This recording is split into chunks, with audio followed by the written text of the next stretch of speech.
राधे दोस्तों, पिछले भाग में हमने बताया कि भगवान कृष्ण ने कंस के हो रहे अत्याचारों से मुक्ति के लिए योग माया को प्रकट होने का आदेश दिया।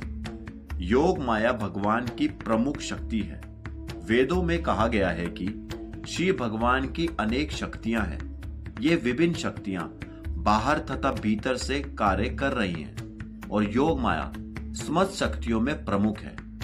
भगवान ने योग माया को आदेश दिया कि वह ब्रज भूमि वृंदावन में अवतरित हो, जो सदा सुंदर गौ से परिपूर्ण तथा सुशोभित रहता है। वासुदेव की एक पत्नी रोहिणी वृंदावन में राजा नंद तथा रानी यशोदा के घर निवास कर रही थी।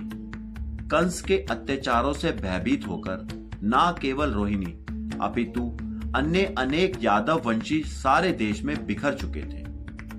अतः भगवान कृष्ण योग माया से इस प्रकार बोले, देवकी तथा वासुदेव कंस के कारागार में बंदी है और इस समय मेरा पूर्ण अंश शेष देवकी के गर्भ में है। तुम शेष को देवकी के गर्भ से रोहिणी के गर्भ में स्थानांतरित कर सकती हो।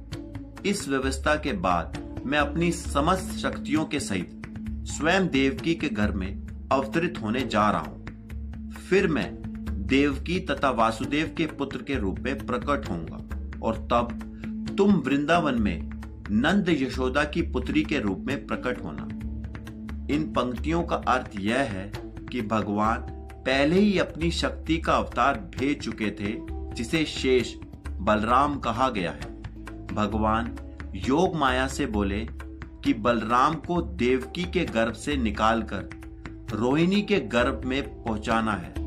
योग माया ने चमत्कार से शेष को देवकी के गर्भ से हटाया और रोहिणी के गर्भ से स्थापित किया, ताकि बलराम सुरक्षित जन्मे और कंस को पता नहीं चले।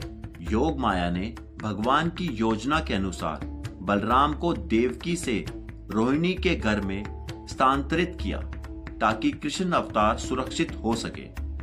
इसके बाद श्री कृष्ण जी ने कहा, चूंकि तुम मेरी सहन भागनी के रूप में जन्मोगी और चूंकि तुम शीघ्र इंद्र तृप्ति की इच्छाओं की पूर्ति करोगी, अतः संसार के सभी लोग सभी प्रकार की मूल्यवान भेंटें जैसे अगुरु, बत्ती, पुष्प तथा यज्ञ की हवि से तुम्हारी पूजा करेंगे। जिन लोगों को भौतिकता से प्रेम है, वह तुम्हारे अंश के विभिन्न रूपों में, जो दुर्गा, भद्रकाली, वैष्णी, कुमुद्रा,